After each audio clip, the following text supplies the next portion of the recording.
Hello, and welcome back to another Pen Talk.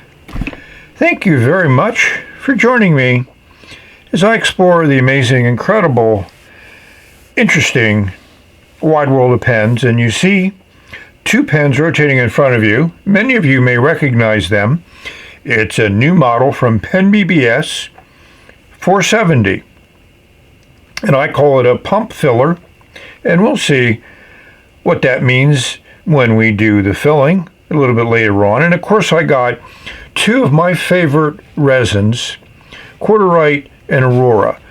So yeah, I could have got Yango, I could have got Amber, I could have got Galaxy, but they were opaque colors and I wanted something with some translucency to it to see the inside of the pen, because that's, to me, one of the pleasures of a pen design like this is to get to see how it works and also be able to see the ink level when you're writing. So there's a whole bunch of things. I like the new clip design. I like those lines in it. I'm not too much of a fan of the pointy ends, but we'll get into more details when we dive in. And the crab is going to give you a winky wink and we will dive in. One thing PenBBS has been good at doing is giving you instructions with their pens. And I think it's important with this illustration. Notice how the black piece comes out when you use that draw piston. And of course, they're very clear, very direct. Once you ink it up, enjoy your pen. For those of you that have not received any PenBBS pens, especially not recently, this is the package. It's instantly recognizable because of the tape that Bianni uses. And yes, when I placed the order, she put them aside and put them in this box for me. What I find interesting is the return address is a person in Brooklyn, New York. Nothing on here except for that tape to indicate that this originated in China. Now there's so many new shipping things that are going on. So let's pop this box open and look at what we received.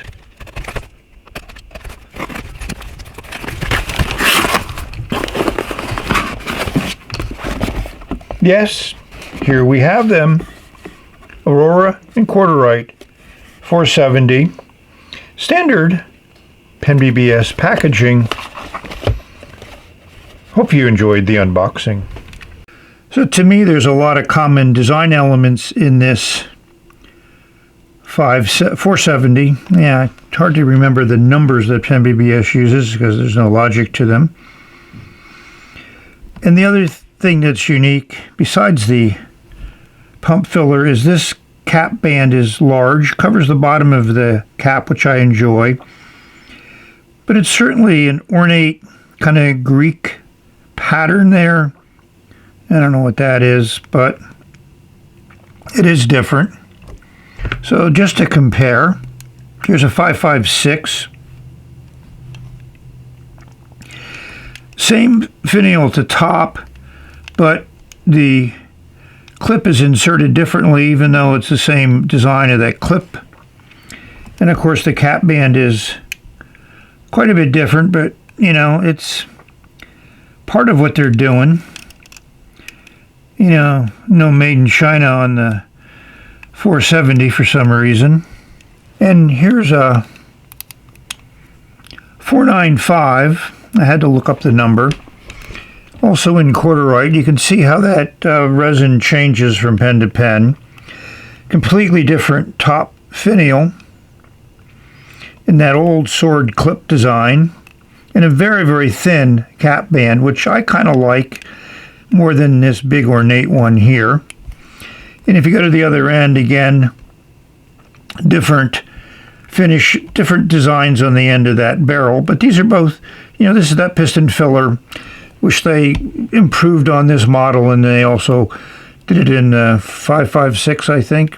But, not as much creativity on the new model that I expected, and not a fan of the cap band.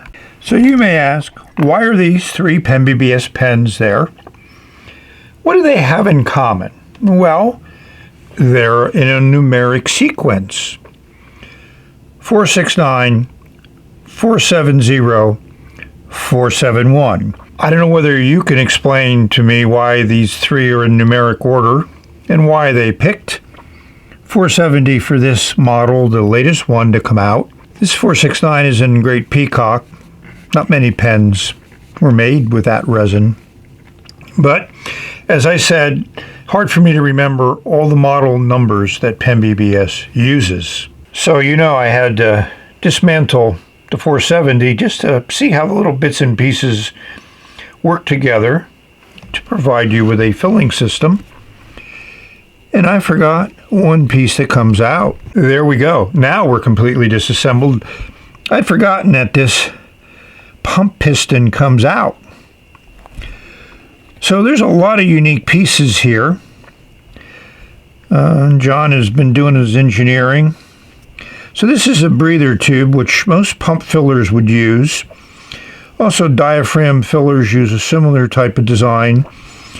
So what PenBBS does is this is a very long tube, and it fits inside of the piston.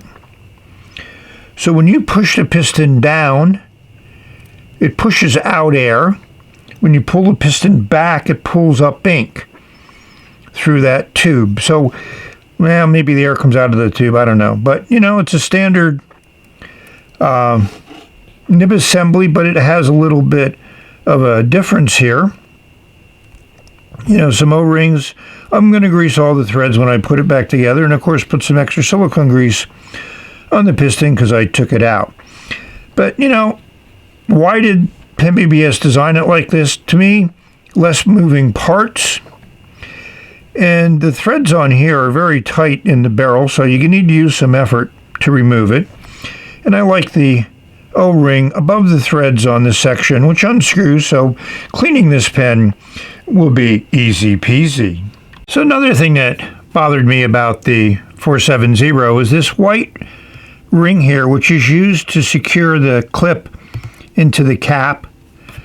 And here's another model, the 549, that has that same white plastic.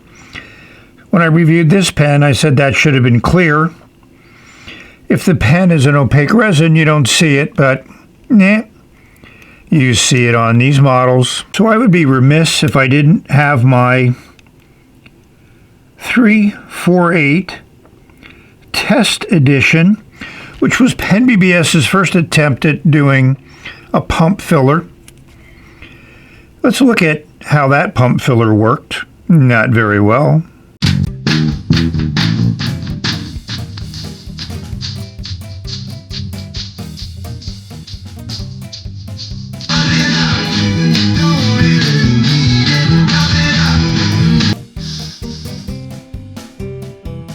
So PenBBS, I feel, has done a little bit of a twist on a pump filler design. This is 2025, almost 2026. Back in 2018, Wingsung came out with a 601 model.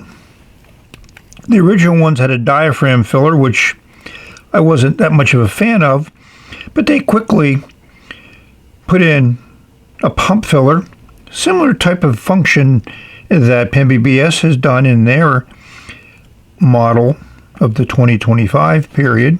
So here, this cap comes off like it would do, and you can use that pump filler to fill the barrel with ink, and the ink comes up through that breather tube.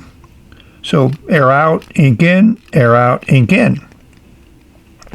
The original 601s had a diaphragm and not a piston. And the problem with the diaphragm is that it's not as efficient. It didn't move as much ink. Here I'll show you the two filling systems side by side so you can judge for yourself on what was more efficient. And after we watch this, we're going to fill up the PenBBS version. 470, who knows how they came up with that number, but that's the number they have. So the more I think about the 470, the more I think about other pens that PenBBS made that explored different filling systems. So I would call this another pump-style filler, but unlike the 470, it doesn't come apart easily. You turn this little end thing here, that little end piece, then you have to screw it to attach it to the piston, and then you operate the piston. And as you can see, the spring pushes it back. No breather tube, but this worked fairly well. And then when you were done, instead of pushing the piston back down, which you do with the 470, you unscrew this rod, put it in place, tighten it back up, and you're ready to write. Another interesting style design that has some features that I wish the 470 had. So speaking of filling systems, this is the 489. Again, where that number came from, who knows? But this is where PenBBS duplicated the Schaefer touchdown filling mechanism. As you can see, you pull the end cap back and it exposes this metal sleeve, which when you push it down, pushes air in there and presses on a sack, which then expands, drawing up ink. To me, a complex, slightly inefficient filling system that did not need to be reinvented, but PenBBS did. And you notice there's a metal ring there that stops you from pulling the whole thing apart, which is what the 470 missed. And this pen also has a similar design to hold in the clipper. You can see that band there. And this is a somewhat translucent material. I had this in vermouth, which is now in a new home, where that white insert was much more visible, like it is on the 470s that I have. So I got both the pens with the medium nib, which I really like, but I thought I could be able to swap in one of the many calligraphy nibs that I have, but that's not going to happen. So the calligraphy nibs and all the other spare nibs that PenBBS sells comes in this nice little charm. And inside is a complete nib assembly. So one would think that you could just replace it.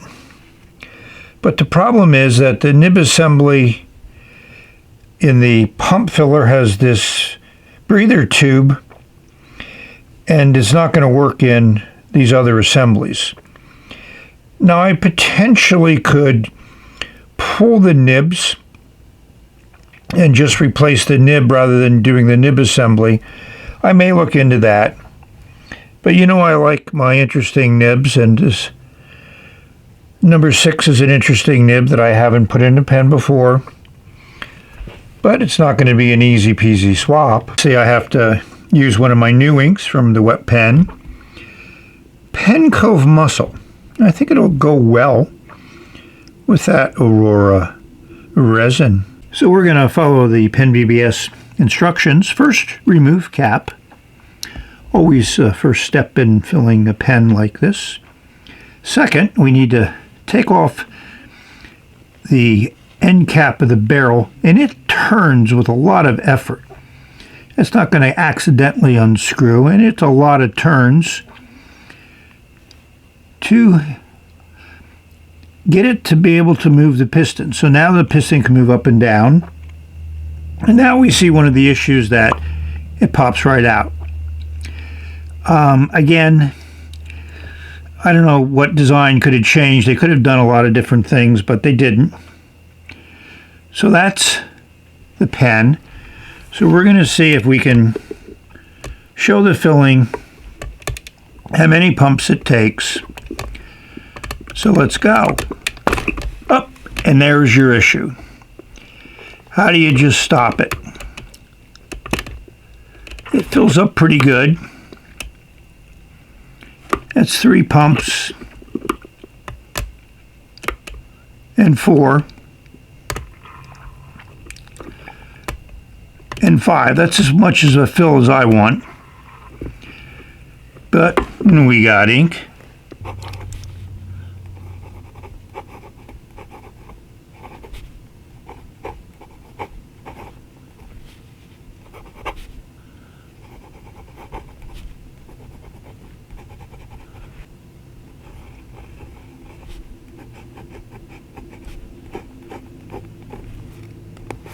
So this medium nib, which I do have a few of them, writes exactly the way I thought it would write.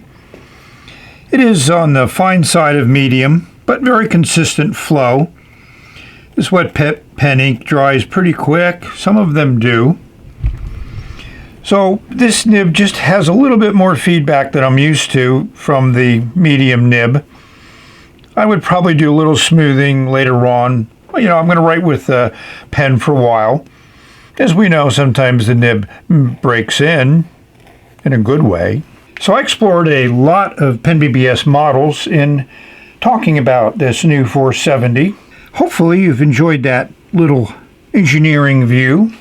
So at the end of the day, I call the 470 a half-finished design, primarily because, and as we said, this is a hard thing to turn. Primarily the way this piston is designed. Yes, it's efficient in pulling up ink and filling the pen, but the fact that you need to push it down when you're done, which is going to push out ink.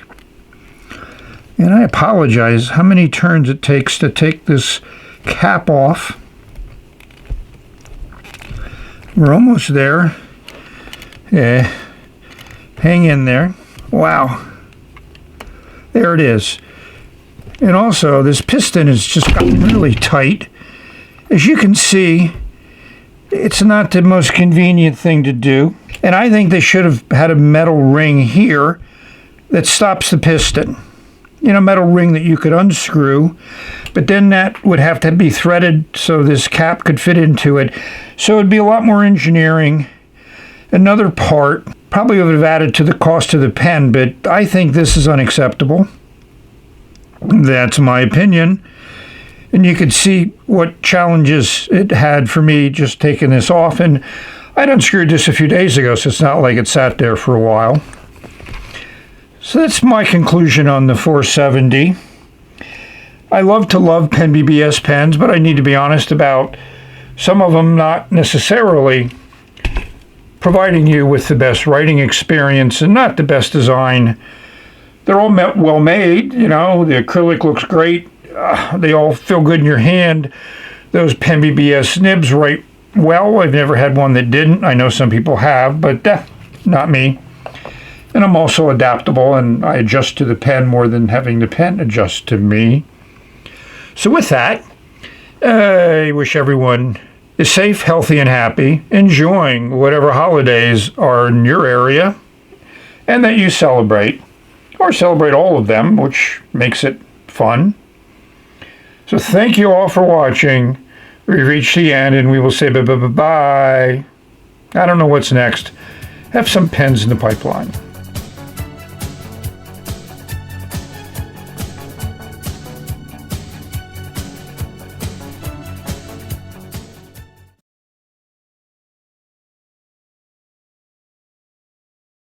In the signage for the Mexican. They got his tape in there along with a gold watch that he had that was made in Switzerland